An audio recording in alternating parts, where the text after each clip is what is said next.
Pemerintah pada hari ini melakukan penyesuaian kebijakan untuk memberikan kewenangan kepada pemerintah daerah, Kanwil atau kantor Kemenak untuk menentukan pemberian izin pembelajaran tatap muka di sekolah-sekolah di bawah kewenangannya.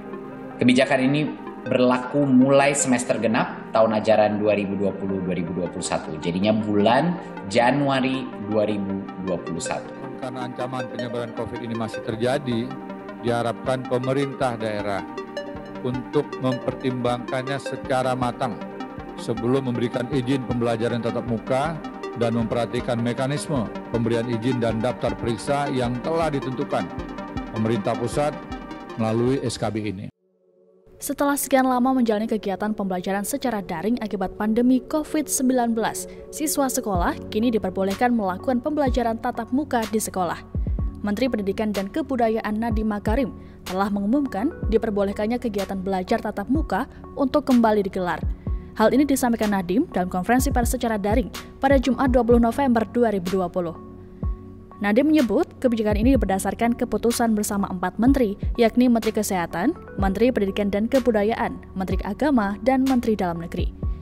Berdasarkan keputusan itu, Nadiem mengatakan pemerintah memberikan kewenangan kepada pemerintah daerah atau kantor wilayah Kementerian Agama untuk menentukan pembelajaran tatap muka. Hal ini karena pemerintah daerah adalah yang paling memahami kondisi wilayahnya, khususnya soal penanganan corona. Keputusan belajar tatap muka ini juga menyusul banyaknya laporan dampak negatif cara belajar online. Adapun kebijakan tersebut mulai berlaku pada semester genap tahun ajaran 2020-2021 atau mulai Januari tahun depan. Oleh karena itu, Nadiem meminta sekolah-sekolah untuk segera mempersiapkan diri dari sekarang jika hendak melakukan pembelajaran tatap muka.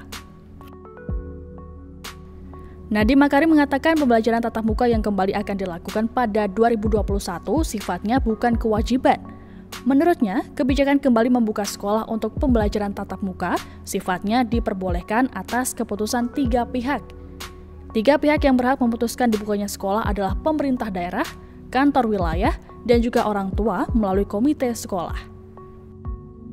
Meski Nadiem menekankan fleksibilitas pada kebijakan pembukaan kembali sekolah, tetapi dia pun mengingatkan ada sejumlah syarat yang wajib untuk dipenuhi. Semua sekolah hanya diperbolehkan menggelar pembelajaran tatap muka apabila sudah memenuhi 6 syarat.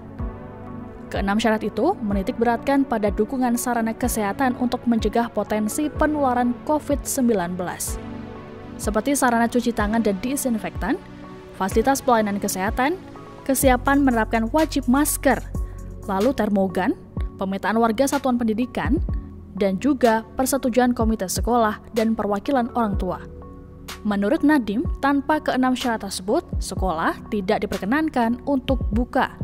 Nadiem pun mengingatkan saat ini masih ada mispersepsi bahwa jika pelajaran tatap muka kembali dilakukan, maka kegiatan sekolah berlangsung seperti biasa. Ia menegaskan anggapan itu tidak benar, sebab pembukaan kembali sekolah tetap harus mengedepankan protokol kesehatan yang ketat. Dalam kesempatan yang sama, Nadiem pun mengungkapkan sejumlah aturan larangan dalam kegiatan belajar tatap muka selama pandemi. Larangan itu utamanya tentang sejumlah kegiatan yang memicu terjadinya kerumunan, seperti kantin, olahraga, serta ekstrakurikuler. Dengan kata lain, seluruh kegiatan yang di luar belajar mengajar tidak boleh dilakukan. Nadiem lantas memberi contoh sejumlah kegiatan yang tidak boleh dilakukan, antara lain orang tua menunggu siswa di sekolah, kegiatan istirahat di luar kelas, dan juga pertemuan orang tua murid. Menanggapi kebijakan diperbolehkannya kembali kegiatan belajar tatap muka di sekolah, Mendagri Tito Karnavian mengingatkan potensi penularan COVID-19 selama perjalanan menuju sekolah perlu diwaspadai. Misalnya saja selama anak-anak berada di jalan atau menggunakan transportasi umum saat menuju sekolah. Tito menjelaskan dari 472 sekolah di Hamburg, Jerman yang aktif bertatap muka, 171 sekolah di antaranya terinfeksi COVID-19. Kemudian 78% dari 372 anak-anak yang terinfeksi pada saat summer atau musim panas dan juga musim gugur tertular dari aktivitas luar sekolah. Oleh karena itu, Tito meminta dukungan dari Dinas Perhubungan dan juga stakeholder terkait untuk mengupayakan keamanan pada sistem transportasi yang menjadi sarana mobilitas anak-anak ke sekolah. Keputusan dibukanya kembali sekolah tatap muka membuat sebagian wali murid merasa khawatir. Sejumlah orang tua masih meragukan keputusan Nadiem tersebut. Mereka pun mempertanyakan risiko keamanan dan keputusan Nadiem yang memberikan kewenangan pembukaan kepada Pemda. Sejumlah orang tua mengkhawatirkan anaknya tertular virus saat berada di transportasi umum.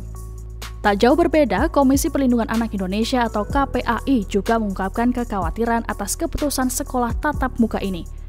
Komisioner KPAI, Retno Listiarti mengatakan, masih banyak sekolah yang belum siap secara protokol kesehatan dalam penerapan kembali pembelajaran tatap muka. KPAI mencatat, mayoritas sekolah di 8 provinsi belum memiliki ruang isolasi darurat sementara COVID-19. Hal ini berdasarkan data yang didapat pihaknya setelah mengunjungi 48 sekolah di 21 kabupaten di 8 provinsi.